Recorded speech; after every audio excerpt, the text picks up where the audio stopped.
Hello guys, welcome back to बायोइन। आज के इस वीडियो में हम कवर करने वाले हैं मोस्ट इंपॉर्टेंट क्वेश्चंस टेक्निक से रिलेटेड, जो आपकी प्रोटीन रिलेटेड टेक्निक आ रही हैं या मॉलिकुलर टेक्निक्स जो आपके एग्जाम के सिलेबस में दी हुई हैं। उन सारी क्वेश्चंस को हम कवर करेंगे। टॉप 30 एमसीक्यूज में इस वीडियो में लेके आई हूँ। ये वो क्वेश्चंस हैं जो आपके एग्जाम्स में आए हुए हैं या उन्हीं से रिलेटेड कॉन्सेप्ट आए हुए हैं।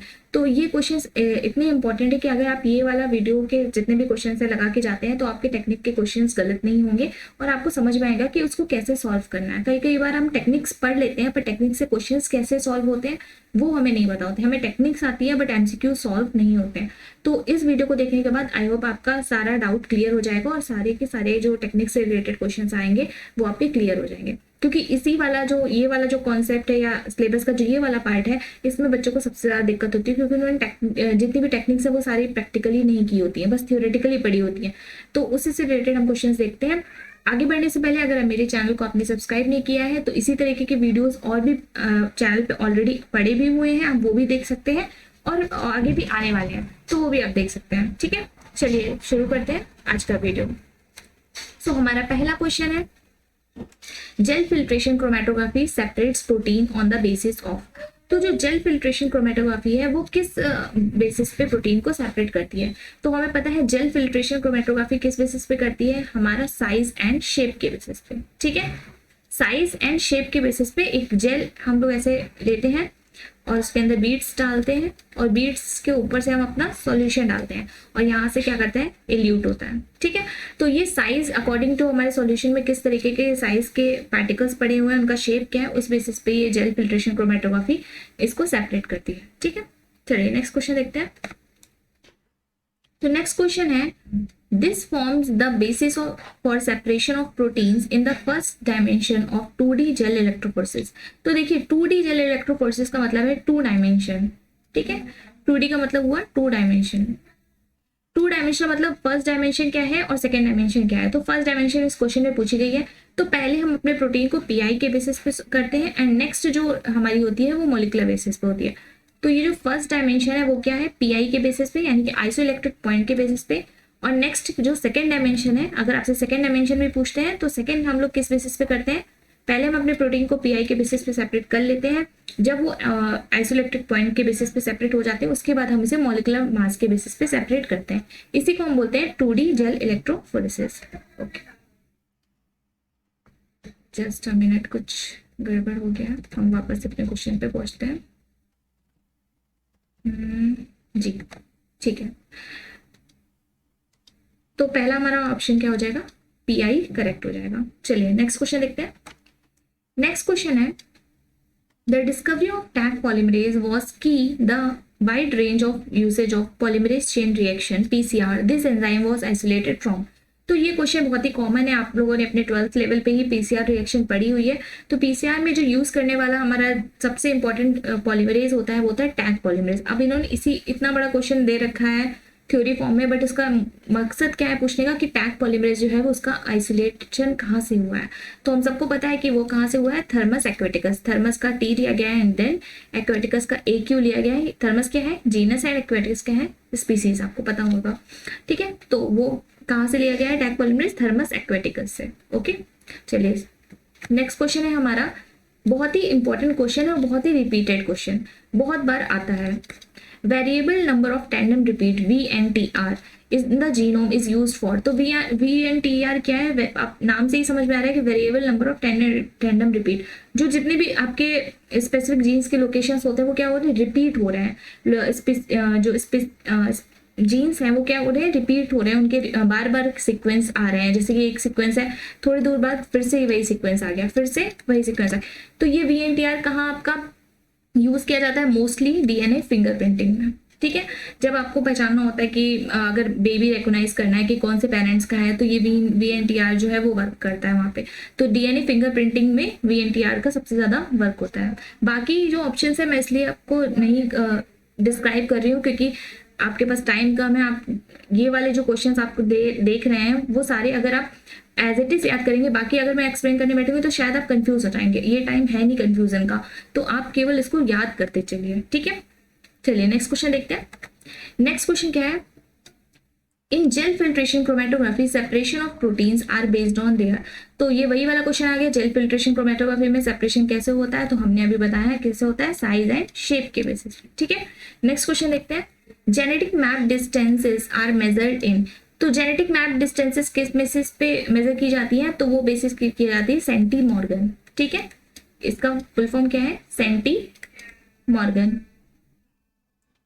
ठीक है, बेस पेयर्स पे नहीं, सेंटीमीटर पे नहीं, एंगस्ट्रॉम में नहीं, सेंटी मॉर्गन पे। ओके, नेक्स्ट क्वेश्चन देखते हैं। नेक्स्ट क्वेश्चन है Southern hybridization is. So Southern hybridization किस लिए किया जाता है, use to identify a specific protein, use to identify a specific DNA, use to identify a specific RNA और use to identify a both DNA and RNA. ये further एक important question है, बहुत पूछा जाता है। साउदर्न ब्लॉटिंग यूज की जाती है डीएनए के आइडेंटिफिकेशन के लिए। अगर इसी में दूसरा क्वेश्चन आता है आपका नॉर्दर्न ब्लॉटिंग, तो नॉर्दर्न ब्लॉटिंग किस लिए यूज की जाती है, नॉर्दर्न हाइब्रिडाइजेशन या नॉर्दर्न ब्लॉटिंग भी बोलते हैं, इसी तरीके से हाइब्रिडाइजेशन भी लिख के आ सकता है जैसे इस क्वेश्चन में।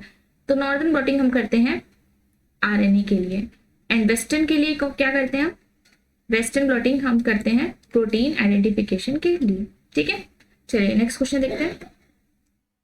नेक्स्ट क्वेश्चन है the separation of charge molecule under the influence of an electric current. तो आप अगर चार्ज मॉलिक्यूल है कोई, आपको उसको सेपरेट करना है किसके इन्फ्लुएंस के थ्रू, इलेक्ट्रिक करंट के इन्फ्लुएंस के थ्रू, किससे होगा, तो हम क्या करते हैं, इलेक्ट्रोफोरेसिस। नाम से ही क्लियर है, इलेक्ट्रोफोरेसिस में चार्ज जो मॉलिक्यूल्स होते हैं उनको हम उनके चार्ज के अकॉर्डिंग सेपरेट करते हैं। ठीक है, नेक्स्ट क्वेश्चन देखते हैं। ELISA is based on. तो देखिए एलिजा किस पे बेस्ड है, एलिजा क्या होता है, पहले तो आपको फुल फॉर्म आना चाहिए, एंजाइम लिंक्ड इम्यूनोसॉर्बेंट एसे। अगर मैं यहाँ लिख दूं enzyme linked immuno sorbent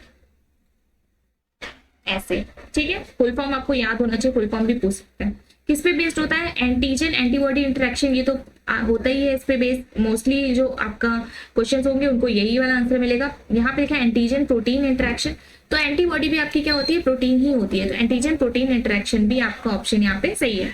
lectin antibody interaction, ये भी आपका ऑप्शन सही है क्योंकि लेक्टिन भी एज अ एंटीजन वर्क करता है कहीं कहीं, तो ऑल ऑफ द इसमें ऑप्शन हो जाएगा। अब देखिए जिनको एलिजा के बारे में जिन्होंने थोड़ा सा पढ़ा होगा वो फर्स्ट क्वेश्चन जरूर लगा के आएंगे, फर्स्ट ऑप्शन लगा के आएंगे, बट यहाँ पे क्या है, तीनों ही ऑप्शन क्या है आपके करेक्ट है, तो हमारा ऑप्शन क्या हो जाएगा, D. D is our right answer. Okay, चलिए नेक्स्ट क्वेश्चन की तरफ बढ़ते हैं। नेक्स्ट क्वेश्चन जो है हमारा वो है विच of the following light is best for obtaining the highest resolution. देखिए बहुत ही इंपॉर्टेंट टॉपिक है रिजोल्यूशन, माइक्रोस्कोपी का टॉपिक है, बिल्कुल छोड़ के मत जाइएगा। रिजोल्यूशन का पावर का फॉर्मूला याद कर सकते हैं, रिजोल्यूशन पावर, तो इसका फॉर्मूला आपको याद रखना है n sine alpha upon 0.61 lambda. ठीक है, तो ये आप अगर याद रहेगा आपको ये फॉर्मूला, तो आप क्या करेंगे, आप ये क्वेश्चन कर सकते हैं। अब इन्होंने पूछा है कि इन सारी लाइट्स जो गिवन लाइट्स है रेड ग्रीन ब्लू ऑरेंज में से किसका हाईएस्ट रिजोल्यूशन होगा। तो रिजोल्यूशन पावर अगर आप देखें इनके आपको वेवलेंथ पता होंगे, ये सारी क्या है, विबग्योर का पार्ट है, राइट, विबग्योर का पार्ट है ये सारी जो लाइट है। तो हमें पता है कि इधर ऐसे जाने पे विबग्योर पे थ्रू हम क्या करता है, इंक्रीज होता है क्या, वेवलेंथ। ठीक है, तो इंक्रीज हो रही वेवलेंथ और रिजोल्विंग पावर जो है वो इनवर्सली प्रोपोर्शनल है। रिजोल्विंग पावर क्या है, वेवलेंथ के इनवर्सली प्रोपोर्शनल है, ये है वेवलेंथ, इनवर्सली प्रोपोर्शनल है। तो रेड की क्या है, रेड की हाईएस्ट है तो लोएस्ट रिजोल्विंग पावर होगी, तो रेड तो हमारा नहीं होगा। नेक्स्ट आता है ग्रीन, ग्रीन का भी क्या है, ग्रीन का भी आपका जो है ग्रीन का ब्लू से कम है तो ब्लू भी हो सकता है, एंड ऑरेंज तो यहाँ पे आ रहा है। तो सबसे ज्यादा यहाँ पे क्या है, इंक्रीजिंग क्या है आपका वेवलेंथ, तो रिजोल्विंग पावर सबसे कम। नेक्स्ट रिजोल्विंग पावर सबसे कम किसकी होगी, ऑरेंज की, नेक्स्ट ग्रीन की और ब्लू की सबसे ज्यादा होगी, तो ब्लू हमारा ऑप्शन क्या हो जाएगा, सबसे ज्यादा, क्योंकि यहाँ पे शॉर्टेस्ट वेवलेंथ तो रिजोल्विंग पावर इन मोर। ठीक है, तो हाईएस्ट रिजोल्यूशन पावर किसकी हो जाएगी, ब्लू की। ओके, चलिए नेक्स्ट क्वेश्चन देखते हैं। सो नेक्स्ट क्वेश्चन आपको याद करने वाला क्वेश्चन है द मैकेनिज्म, क्या हो रहा है, जस्ट अ मिनट। ओके, वापस हम क्वेश्चन पहुंच गए। The mechanism of introducing purified DNA into a bacterial cell is known as। तो जो मैकेनिज्म का नाम पूछा गया है कि प्यूरिफाइड डीएनए को एक बैक्टीरियल सेल में इंट्रोड्यूस कराने के मैकेनिज्म का नाम क्या होता है, तो इसको हम बोलते हैं ट्रांसडक्शन। ठीक है। अब आप लोग मुझे कमेंट बॉक्स में बताइए ट्रांसफेक्शन, ट्रांसफॉर्मेशन एंड कॉन्जुगेशन का मतलब। ये एक इंपॉर्टेंट क्वेश्चन बायोटेक वालों बच्चों के लिए तो है ही, और साथ में जूलॉजी वाले बच्चों के लिए भी ये इंपॉर्टेंट क्वेश्चन है। इस क्वेश्चन को बार बार पूछा जाता है, कई इस फॉर्म में आपको इस क्वेश्चन में ट्रांसडक्शन के बारे में पूछा गया है, नेक्स्ट में भी आपको ट्रांसफेक्शन या ट्रांसफॉर्मेशन या कॉन्जुगेशन के बारे में भी पूछ सकते हैं। तो ये क्वेश्चन आपको जरूर पढ़ना है और इन तीनों टर्म के मुझे कमेंट बॉक्स में आंसर बताइए अगर आपको आते हैं तो। ठीक है, नेक्स्ट देखते हैं। 3D structure of protein can be determined by. तो 3D स्ट्रक्चर जो प्रोटीन का होता है, 3D स्ट्रक्चर कैसा होता है, ग्लोबुलर होता है प्रोटीन का। तो ग्लोबुलर प्रोटीन का स्ट्रक्चर हम कैसे डिटरमाइन करते हैं, तो हम लोग क्या करते हैं, इलेक्ट्रोफोरेसिस नहीं, इलेक्ट्रोफोरेसिस से तो हम लोग चार्ज के बेसिस पे सेपरेट करते हैं, एक्सरे क्रिस्टलोग्राफी से करते हैं हम 3D structure, and NMR nuclear magnetic resonance से भी करते हैं। तो हमारा ऑप्शन क्या सही हो जाएगा, D is our right answer because B and C both are correct. Okay, next question पे बढ़ते हैं। Which of the following factors is not responsible for the denaturation of protein? Denaturation of protein के लिए कौन से जो factors है वो नॉट रिस्पॉन्सिबल है। तो हीट से तो डीनेचर हो जाता है प्रोटीन, आपको पता ही है, एग का एग्जांपल आप देखते हैं, तो ये तो ऑप्शन आपका गलत है। चार्ज से तो नहीं होता डीनेचर प्रोटीन, पीएच से भी हो जाता है, अगर आप पीएच ज्यादा चेंज कर देंगे, ऑर्गेनिक सॉल्वेंट से भी हो जाता है। तो हमारा चार्ज जो है वो प्रोटीन के डीनेचरेशन में कोई भी हेल्प नहीं करता। ठीक है, नेक्स्ट क्वेश्चन देखते हैं। सो नेक्स्ट क्वेश्चन है आपका, which of the following is are another term of gel filtration. मतलब जेल फिल्ट्रेशन को हम और भी किन टर्म्स में यूज कर सकते हैं। डीसॉल्टिंग, डीसॉल्टिंग का मतलब होता है अमोनियम प्रेसिपिटेशन करना, जो कि प्यूरिफिकेशन की हेल्प में करता है, बट ये ऑप्शन आपका गलत है। साइज एक्सक्लूजन क्रोमेटोग्राफी हम बोलते हैं जेल फिल्ट्रेशन को, परमिएशन क्रोमेटोग्राफी बोलते हैं, इसके आगे हम जेल परमिएशन भी लगा सकते हैं, मॉलिक्यूलर सेफ क्रोमेटोग्राफी भी बोलते हैं। तो हमारा ऑप्शन क्या है, हमें सेकंड, थर्ड एंड फोर्थ कहाँ मिल रहा है, डी में, तो डी हमारा ऑप्शन सही हो जाएगा।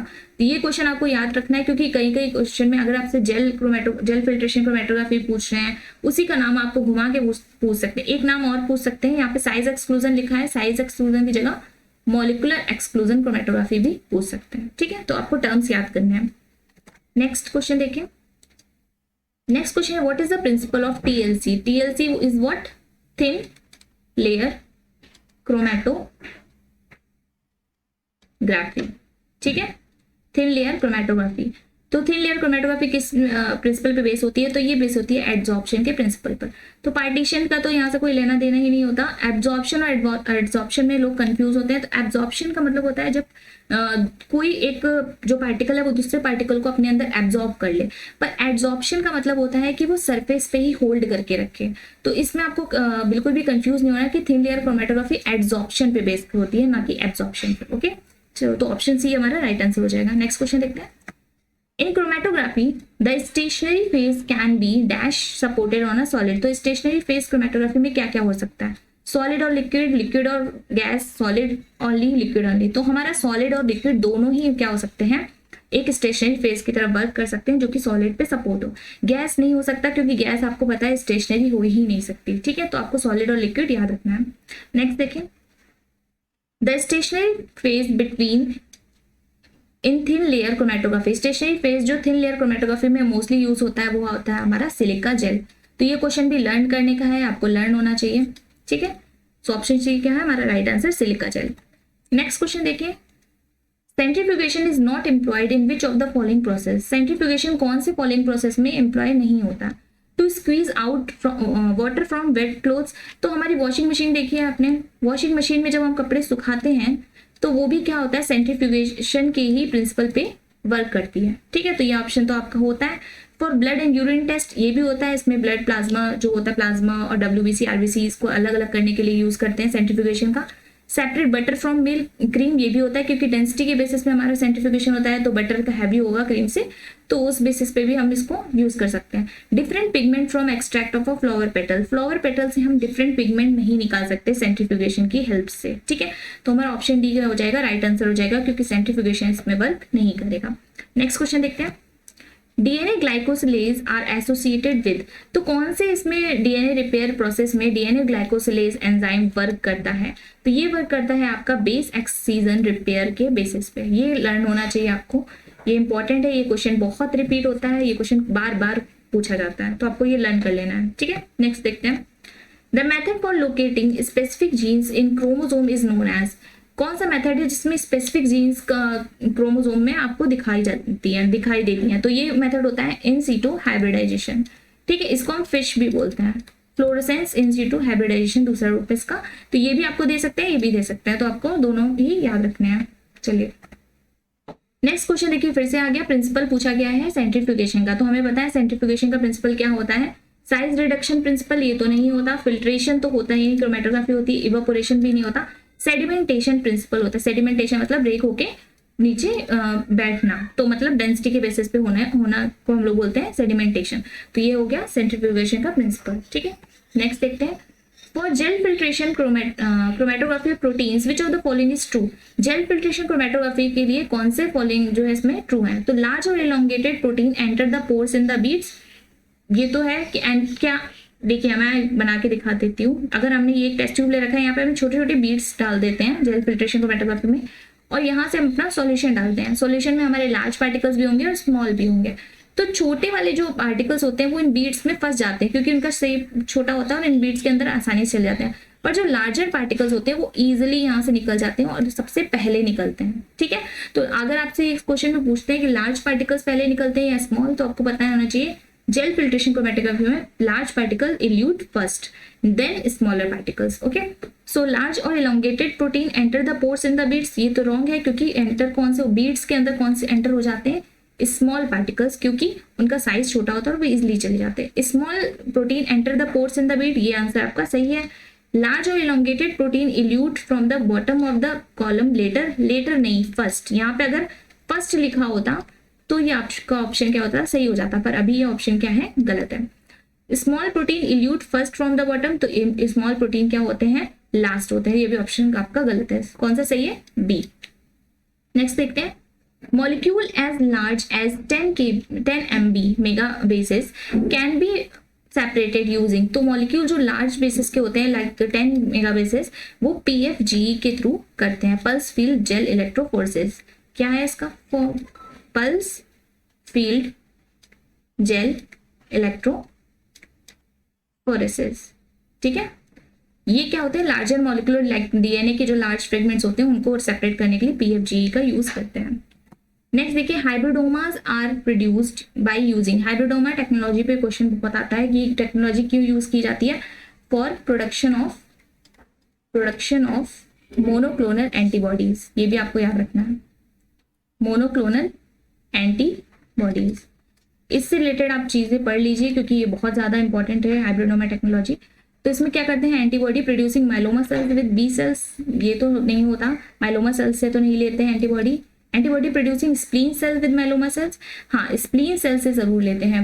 Antibody producing B cell with myeloma cell, ये भी नहीं होता। And next antibody producing T cells, ये तो मैंने ऑप्शन ही गलत लिख दिया, तो ऑप्शन बी क्या हो जाएगा हमारा राइट आंसर। स्प्लीन से हम एंटीबॉडीज लेते हैं और फिर माइलोमा सेल्स में फ्यूज कर देते हैं। ओके, चलिए नेक्स्ट क्वेश्चन देखते हैं, to view life cell which of the following is used, life cell यानी लिविंग सेल के लिए कौन से तरीके का माइक्रोस्कोप यूज करते हैं, तो सेम, टेम, फेस कॉन्ट्रास्ट माइक्रोस्कोप और ऑल ऑफ द। सेम क्या है, स्कैनिंग इलेक्ट्रॉन माइक्रोस्कोप, टेम क्या है आपका, ट्रांसमिशन इलेक्ट्रॉन माइक्रोस्कोप। तो हम लिविंग ऑर्गेनिज्म को देखने के लिए फेस कॉन्ट्रास्ट माइक्रोस्कोप का यूज करते हैं, याद रखिएगा। सेम टाइम में कंफ्यूज मत होइएगा, फेस कॉन्ट्रास्ट माइक्रोस्कोप हम किसके लिए यूज करते हैं, लिविंग सेल्स को देखने के लिए। नेक्स्ट क्वेश्चन देखिए, NMR spectroscopy is useful for determining the type and number of dash atom in organic molecule। तो ये आप सबको पता होगा अगर आपने NMR स्पेक्ट्रोस्कोपी पढ़ी है, तो हाइड्रोजन मॉलिक्यूल, हम हाइड्रोजन के एटम्स को यूज करते हैं NMR स्पेक्ट्रोस्कोपी में। ओके, तो ये थे आपके टॉप 30 MCQs जो कि बहुत जनरली पूछे जाते हैं और यकीन मानिए आपके भी पेपर में जरूर से जरूर इनमें से कुछ ना कुछ क्वेश्चन आएगा, क्योंकि यही टॉपिक से ही मैंने लिया है, पूरा सिलेबस देख के ही बनाया है, ये वाले क्वेश्चंस लिए हुए हैं। तो अगर आपको वीडियो पसंद आया होगा, अगर आपकी हेल्प हुई हो, आपको टेक्निक्स के क्वेश्चन करने में इजी महसूस भी होगा और हो भी रहा हो, तो आप चैनल को लाइक कर सकते हैं, सब्सक्राइब कर सकते हैं और अपने दोस्तों के साथ शेयर भी कर सकते हैं। साथ ही बेल आइकन को जरूर प्रेस कर लीजिएगा ताकि अपडेट्स आपको मिल जाए। चलिए मिलते हैं फिर नेक्स्ट वीडियो में, तब तक के लिए bye bye, thank you so much.